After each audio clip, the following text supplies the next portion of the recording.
hay buenos y malos consejeros. Y la verdad es que hay muchas alternativas y muchas opciones. Decíamos que el computador o el celular con el Google se ha convertido en un gran consejero, ¿no? Para buscar, para saber por dónde ir a través de las diferentes aplicaciones que hay, como el Maps, el Waze. Ahí hay consejo. Estos dos aparatos, el Waze y el Maps, dicen por dónde irse, dan alternativas. Y uno tiene que tomar una decisión en algún momento porque hay dos líneas en las que a veces se marca el recorrido y dice llegada similar o 3 o 4 minutos más tarde. Ahí hay que creerle que nos está diciendo la verdad, que ese recorrido que nos está ofreciendo es el mejor.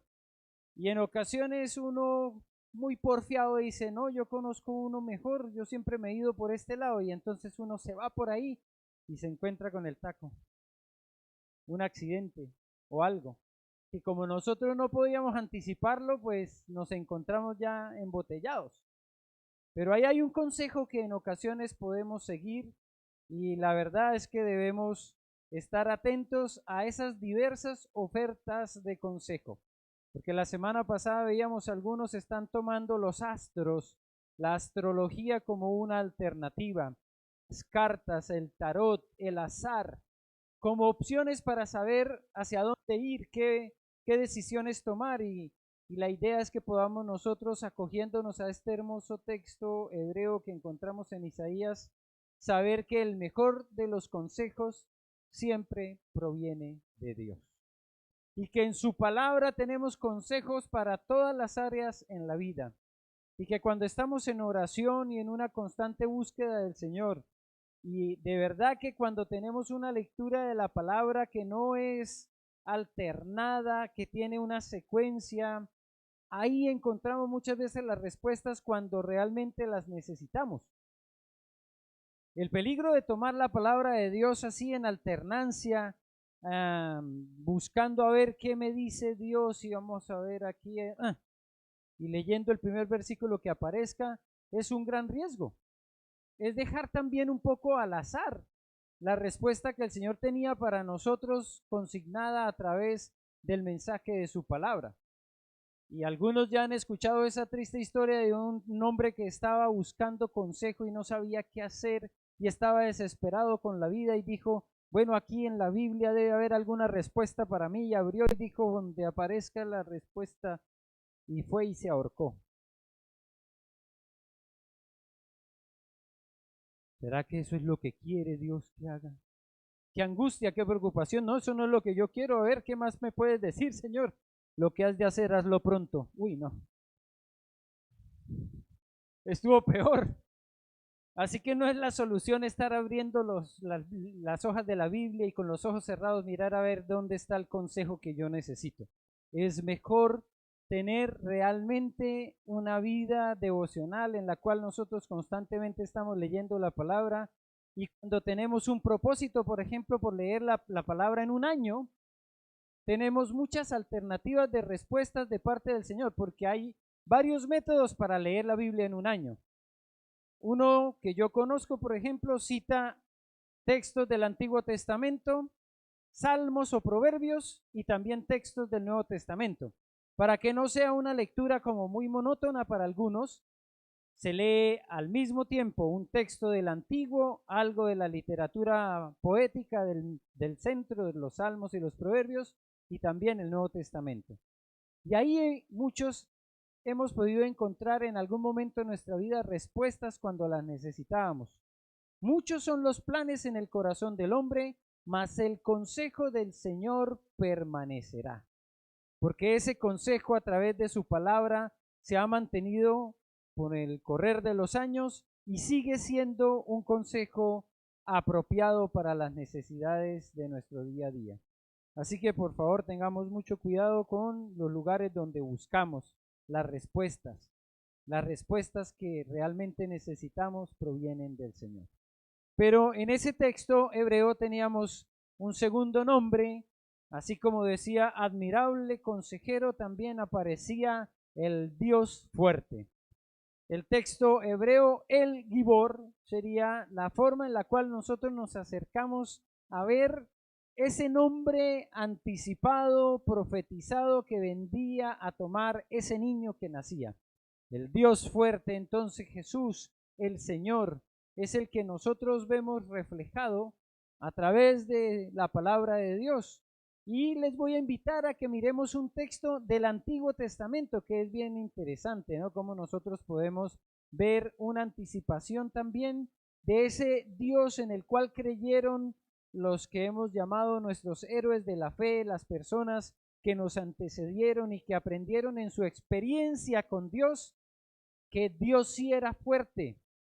Y hoy nosotros podemos entender que Jesús es fuerte y que nos hace fuertes a nosotros, que nos da esperanza, que nos da aliento, que nos anima, que nos fortalece en los momentos de debilidad. Y fue el salmista David, y les voy a invitar a leer el Salmo 24, el que nos dio también una pauta especial de cómo podemos ver reflejado en nuestra vida ese Dios fuerte. El Salmo 24 entonces es la lectura la cual les invito que hagamos. Son 10 versículos, así que lo vamos a poder hacer bastante rápido. Y allí encontraremos un poco el reflejo de lo que hemos cantado también esta mañana. El Rey de Reyes, el Rey de Gloria. Ese es el mensaje que nos transmite también a través de este Salmo David.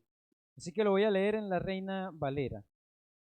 Dice la palabra del Señor en el Salmo 24. De Jehová es la tierra y su plenitud, y el mundo y los que en él habitan. Porque él la fundó sobre los mares y la afirmó sobre los ríos. ¿Quién subirá al monte de Jehová y quién estará en su lugar santo? El limpio de manos y puro de corazón, el que no ha elevado su alma a cosas vanas ni jurado con engaño. Él recibirá bendición de Jehová y justicia del Dios de salvación. Tal es la generación de los que le buscan, de los que buscan tu rostro, oh Dios de Jacob. Alzad, oh puertas, vuestras cabezas, y alzaos vosotras puertas eternas, y entrará el Rey de Gloria. ¿Quién es este Rey de Gloria? Jehová el fuerte y valiente, Jehová el poderoso en batalla. Alzad, oh puertas, vuestras cabezas, y alzaos vosotras puertas eternas, y entrará el Rey de Gloria. ¿Quién es este Rey de Gloria? Jehová de los ejércitos. Él es el Rey de la Gloria. Padre, te damos gracias por este hermoso pasaje de la Escritura, por este salmo que nos recuerda en quién creía David. ¿Quién era ese Dios al cual él adoraba? El Rey de Gloria, el Rey de la Gloria. Te damos gracias porque así mismo como David pudo percibir quién eras tú, hoy nosotros podemos percibir quién es Jesús para nuestras vidas. Y por eso ayúdanos, Señor, a comprenderlo y a poder aplicarlo en nuestro día a día cuando necesitamos poner nuestra confianza en un Dios inamovible, en un Dios firme, en un Dios fuerte, en la roca eterna. Ayúdanos, Señor, con la presencia de tu Espíritu Santo en nuestras vidas, para poder afirmar nuestra vida en ti. Te lo rogamos en el nombre de Jesús. Amén y amén. En este salmo yo puedo ver y notar que David tiene una imagen de Dios, la cual transmite a través de este hermoso poema en la forma en la que él puede ver reflejado a Dios en su vida. Y la pregunta es esa: ¿qué imagen tienes tú de Dios? Porque lo que acabamos de leer expresa claramente cómo es que David se relacionaba con Dios y en qué clase de Dios él creía. Pero más allá de lo que hemos leído, tenemos que siempre hacer nuestra propia reflexión. David dijo: Jehová el fuerte y valiente, Jehová el poderoso en batalla, Jehová de los ejércitos. Esas son las tres formas en las cuales percibía David que era Dios y tenía una imagen clara de él. Hoy nosotros hemos sido influenciados de muchas formas para poder ver a Dios. La pregunta es, cuando tú en tu mente imaginas quién es Dios y cómo es Dios, ¿qué es lo que ves? En estos días que estamos haciendo la reflexión, el Adviento, que tiene muy parecido la palabra Adviento con advertencia, con anuncio, ¿no? Con el recordar el nacimiento de Jesús, pues para algunos Jesús no está todavía en el pesebre. Quienes hacen los pesebres tienen una figurita que aparece solamente el día en que se recuerda el nacimiento. Antes está vacío, porque la idea es recordar que Cristo nació. Pero lo interesante es que para algunos la imagen de Dios que tienen es esa, es de una guagua. Se quedó guagua. Por eso tengo algunas imágenes que nos podrían hacer pensar en Dios. Y no sé con cuál te identificas. Pero hay muchas opciones. Hay varios Jesuses. El niño Jesús de Praga. El niño Jesús de Atocha. Ese se llama así. O Dios. Dios como un anciano que está en el cielo, de cabellos blancos. O Jesús, el Jesús del martirio, del sacrificio, con la corona de espinas, el Jesús sufriente. O el Jesús de la cruz, como le hemos llamado también el crucifijo, ¿verdad? O el buen pastor, que para algunos es mucho más llamativo, ¿cierto? La imagen de un Jesús que cuida de sus ovejas. ¿Cuál es la imagen que se te viene a la cabeza cuando piensas en Dios? Es bueno hacer esa reflexión, ¿cierto? Nosotros, por ejemplo, en la iglesia cristiana, digamos, moderna, hemos acogido muchas veces la imagen de la cruz para recordarnos algo de lo que es la obra salvadora de Jesús. Pero no queremos tener a Jesús ahí colgado de la cruz porque claramente no se quedó ahí. Pero para algunos todavía tiene más sentido el Jesús que sigue colgado de la cruz. Y su imagen de Dios o de Jesús es el Cristo sufriente. Para otros es el Jesús resucitado. Pero claramente tenemos que hacer una reflexión de qué es lo que llega a nuestra mente cuando pensamos en Dios.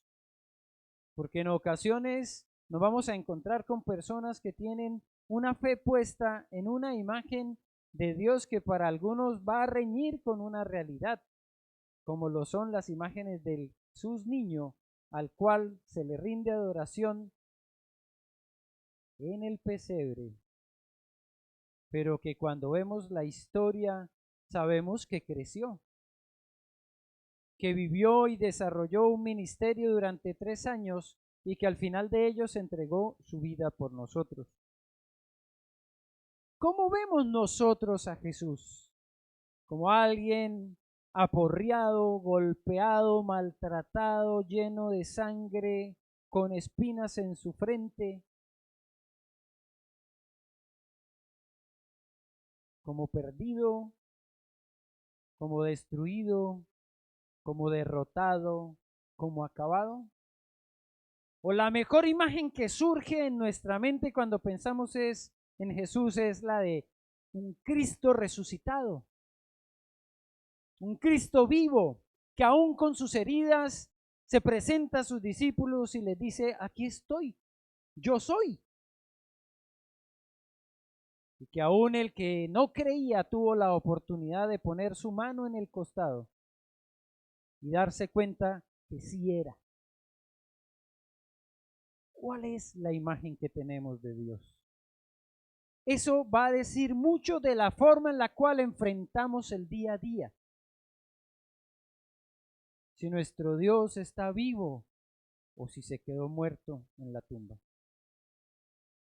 Yo veo a un David que expresa claramente que tiene una imagen de un Dios poderosísimo, batallador, peleador, si queremos utilizar esa otra palabra. Si podemos anexarle otras características, un Dios victorioso, un Dios general, yo creería que más arriba de general, no sé. Aquí en la tierra los rangos de la milicia llegan hasta general, y si tienen unos soles o unas estrellas, también eso determina su rango, pero llega un momento en el que los dan de baja, los jubilan, los pensionan. Pero para David Dios no era solo un general, era el dueño de todos los ejércitos, el que comandaba todas las batallas. Volvamos a leer qué es lo que describe David que es Dios para él. Jehová el fuerte y valiente, Jehová el poderoso en batalla, Jehová de los ejércitos.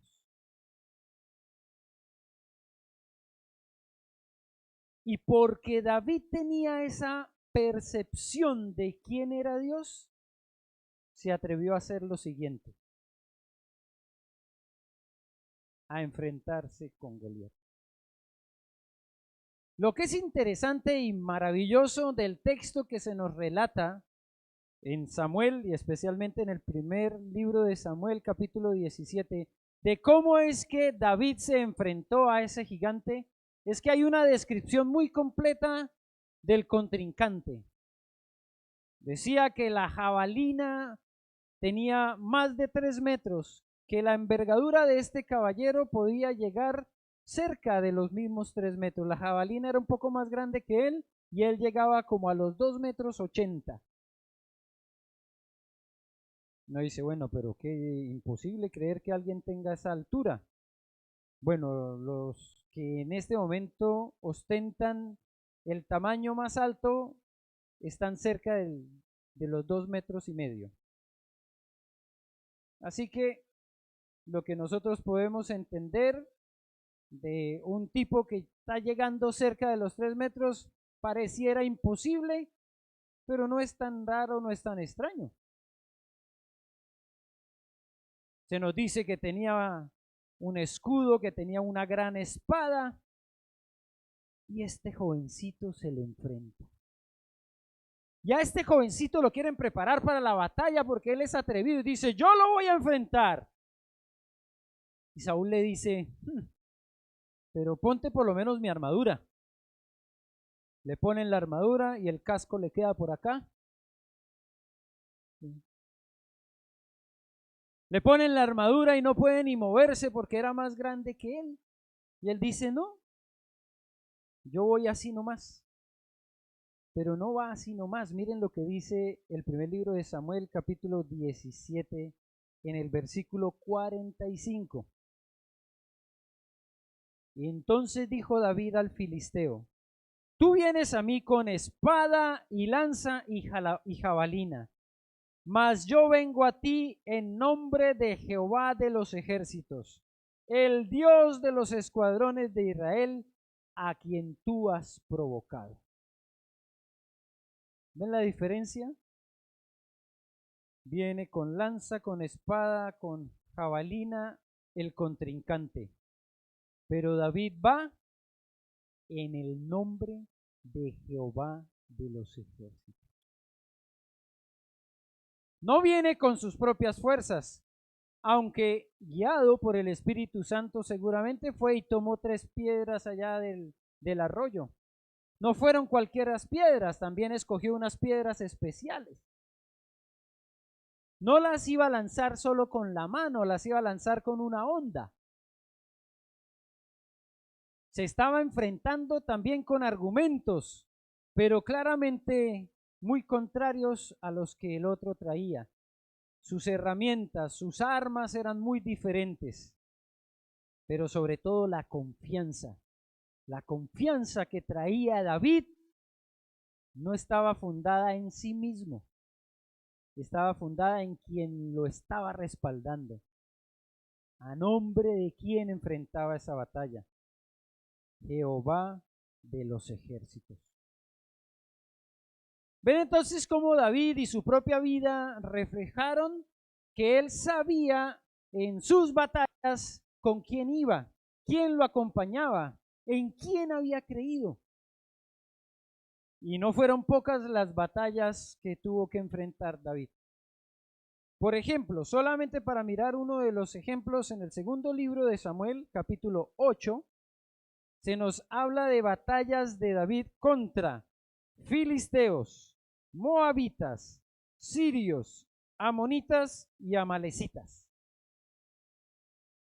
5 grupos diferentes que solamente se nos mencionan ahí en el segundo libro de Samuel capítulo 8, pero hay otros textos que nos hablan de las muchas batallas que enfrentó David. Nos dice la historia bíblica que podemos leer ahí en los libros de Samuel, en los Reyes y en las Crónicas, que él enfrentó ejércitos grandes, numerosos y poderosos, con cerca de 200 soldados nada más. 200. Parece que al otro lado venía toda una multitud, una muchedumbre, y David muchas veces enfrentó esas batallas con 200. ¿Por qué? Porque él no los enfrentaba con sus propias fuerzas, no los enfrentaba con su autoconfianza, los enfrentaba de la misma forma que enfrentó a Goliat. Yo vengo es con Jehová de los ejércitos, con el fuerte y valiente, con el poderoso en batalla. Y por eso ganó. Por eso sus victorias, pero también por eso muchas veces sus derrotas. Porque en ocasiones él no enfrentó las batallas de la misma manera. Y tenemos narración que nos muestra la autocomplacencia que también gobernó en ocasiones a David, el egocentrismo que llegó a tomar fuerza en su corazón. Y esta semana hacíamos ahí una reflexión con Alén, ¿verdad? Sobre uno de esos salmos escritos por David en los que veíamos como palabras muy extrañas, como muy egocéntricas, como que se creía más,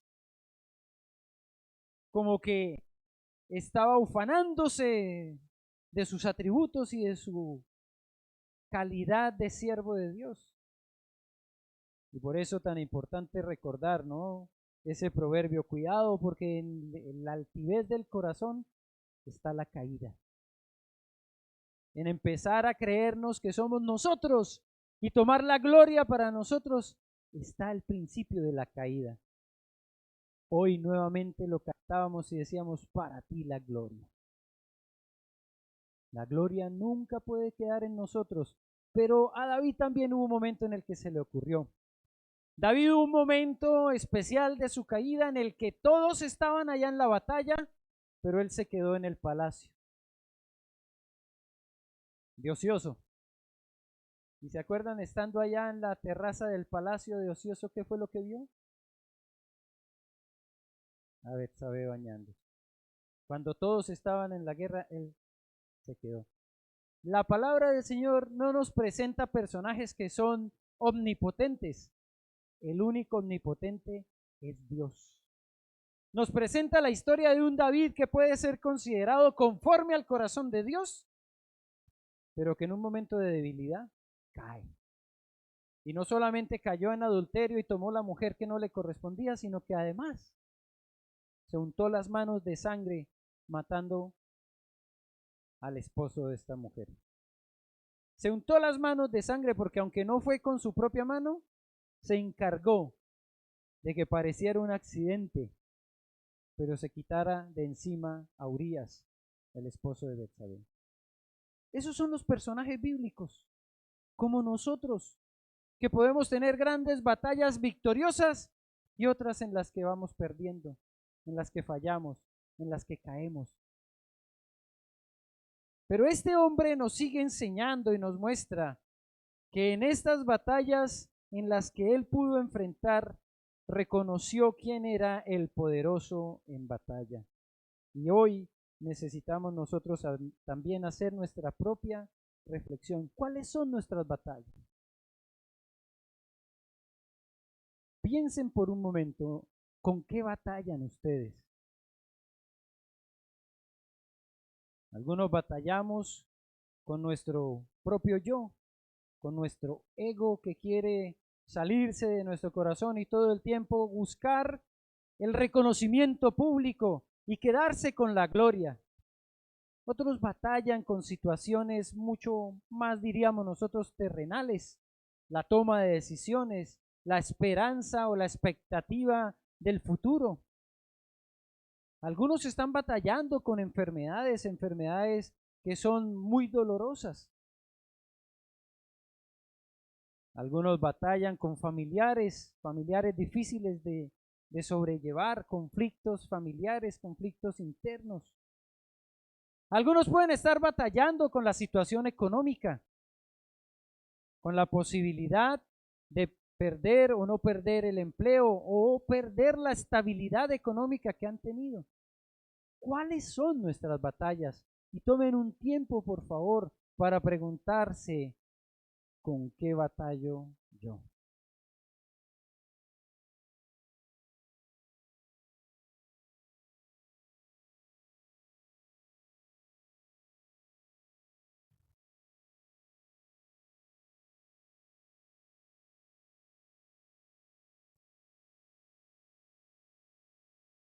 Claramente esas batallas pueden ser muy diferentes entre cada uno de nosotros, ¿cierto?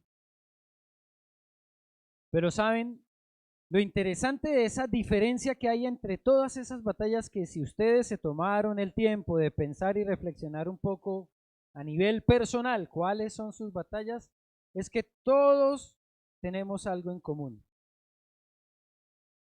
Aunque sean diferentes en cuanto a que unos son de salud, otros son de dinero, otros son de conflictos posibles, las libramos en el mismo campo de batalla, la mente.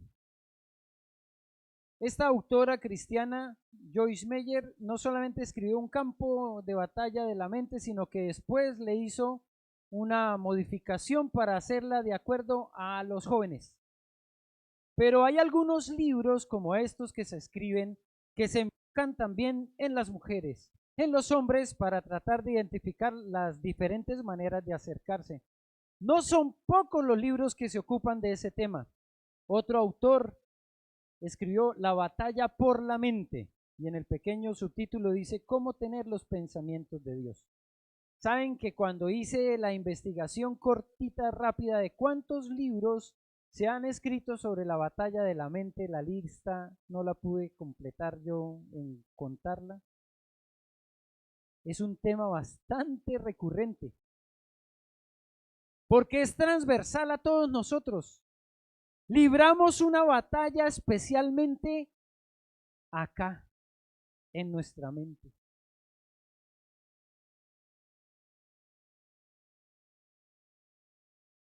Y el apóstol Pablo lo expresó de la siguiente manera. En la Nueva Versión Internacional, Romanos 12:2 dice, no se amolden al mundo actual, sino sean transformados mediante la renovación de su mente. ¿Por qué? ¿Por qué necesitamos ser renovados en nuestra mente? Para que podamos comprobar cuál es la voluntad de Dios, buena, agradable y perfecta. ¿Cuántos lo pueden decir en la Reina Valera? No os conforméis a este siglo, sino transformados por medio de la renovación de vuestra mente, para que podáis comprobar cuál sea la buena voluntad de Dios, agradable y perfecta. También no lo sabemos en la Reina Valera algunos. Un texto muy importante, porque nos habla de la batalla principal que estamos enfrentando todos. Cuando vienen esos malos pensamientos, esos pensamientos de derrota, de frustración, cuando vienen los pensamientos de angustia, de decepción. Llegan ahí a nuestra mente y a veces anidan, se quedan, se ponen cómodos, no solo se sientan, sino que se acuestan y ya no somos capaces de sacarlos de ahí.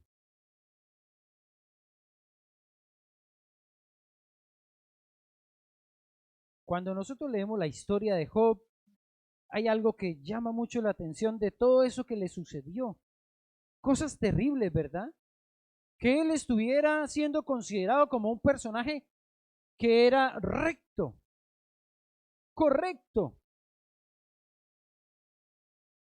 bien llevaba sus negocios, tenía buenas relaciones con sus hijos, hacía banquetes, ofrecía por ellos sacrificios, y de un momento a otro perdió todas sus posesiones, perdió a toda su familia, perdió hasta su salud. ¿Y saben qué es lo terrible? Él mismo reconoce en el capítulo 3, dice, el temor que me espantaba me ha sobrevenido. Quiere decir que todo eso que le sucedió, ya él lo había pensado que le podía suceder. El temor que me espantaba me ha sobrevenido, dice en la Reina Valera. Hasta Job, con toda su rectitud, dio paso en su cabeza a la posibilidad de que le llegase a suceder una tragedia como la que le sucedió. ¿Y si se me mueren los hijos? ¿Y si pierdo todos mis ganados? ¿Y si vienen y me roban todos los camellos?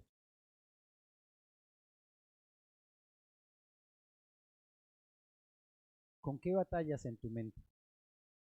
¿Cuáles pensamientos negativos empiezan a venir en el día a día que nos angustian, que nos preocupan, que a veces hasta nos roban el sueño?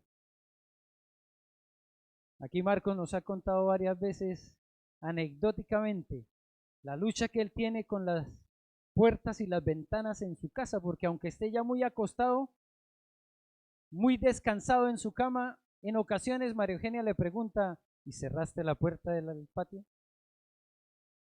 Y él se queda pensando, ¿será que sí? ¿Será que no? Y por las dudas se levanta. Porque hay una preocupación que no se nos vayan a meter por allá, por atrás, o por la puerta principal.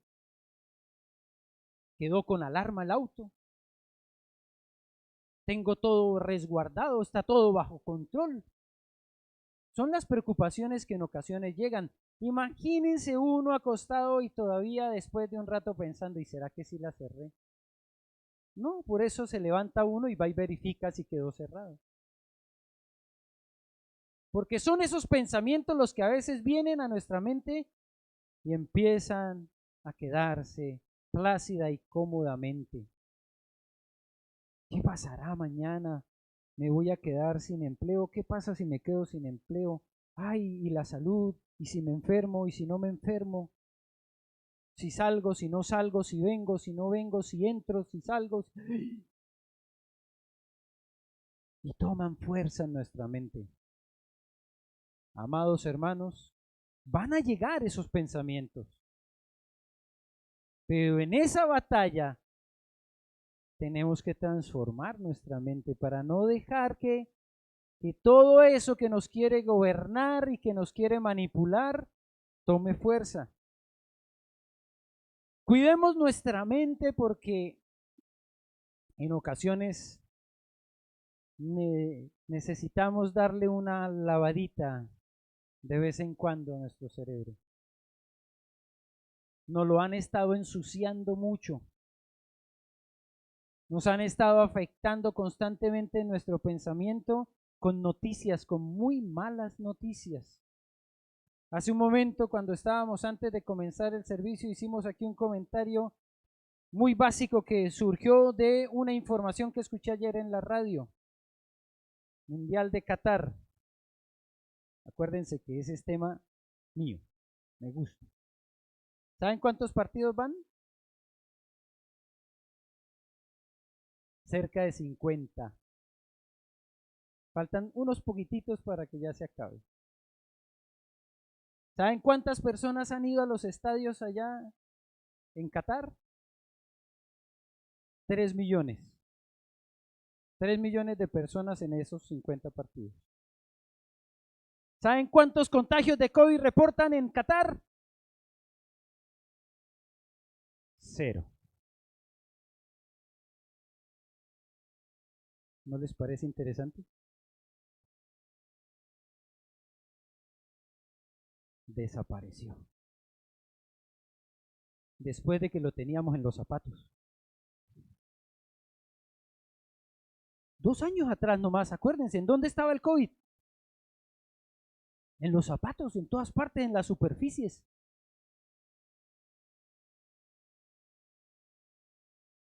No estoy diciendo que no exista. Entiéndanme bien, por favor, pero lo que sucedió en estos 2 últimos años fue una manipulación terrible de nuestras mentes. Fue una manipulación terrible de la información. Y fue una manipulación de nuestros pensamientos, de nuestros temores, especialmente el temor a la muerte. Porque muchos creyeron realmente que ahí estaba patente la muerte, en ese virus. Pero ¿saben quién controla la vida realmente? ¿Y quién controla la muerte? Jehová de los ejércitos, el fuerte y valiente, el poderoso en batalla. Pero hemos vivido una batalla fuerte en nuestra mente, sobre todo en estos últimos 2 años, porque esa manipulación mediática hace parte de todo un sistema, de este mundo que todo el tiempo nos va a querer llevar a pensar diferente a como piensa Dios mismo. Así que cuidemos nuestra mente. Pensemos con la mente de Cristo. Vivamos la fe de Cristo.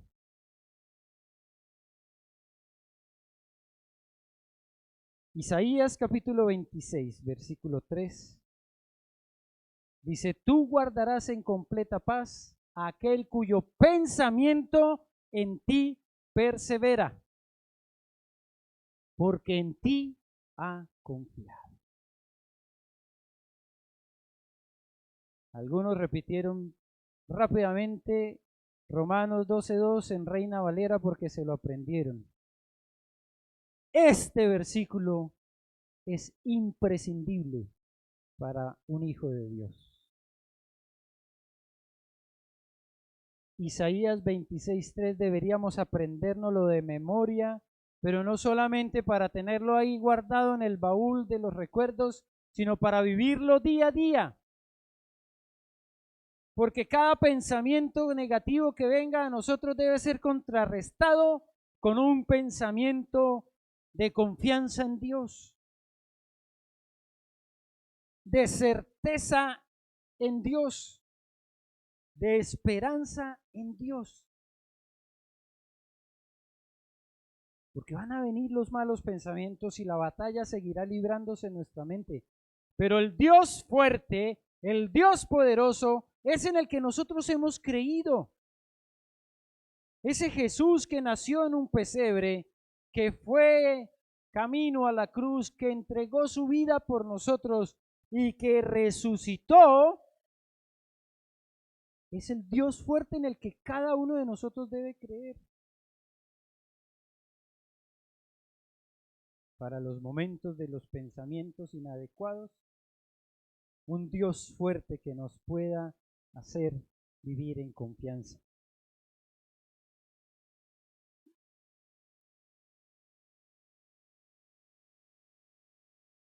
Como siempre, cuando trato de compartir esta clase de temáticas y aparece una experiencia personal, está la posibilidad de contarla o no contarla, porque puede aparecer como muy egocéntrico el asunto, pero resulta que precisamente ayer tuvimos una experiencia en la casa que es imposible no contarla, porque hasta estuvieron involucrados Meche y Pedro, entonces, para que ellos sepan, si no se quedan con la duda. Se me perdió la billetera con todos mis papeles. Y yo la empecé a extrañar desde el sábado en la madrugada, pero me acosté a dormir. Y dormí como, gracias a Dios, suelo dormir muy bien. Tanto que supieron que ayer tembló en la mañana.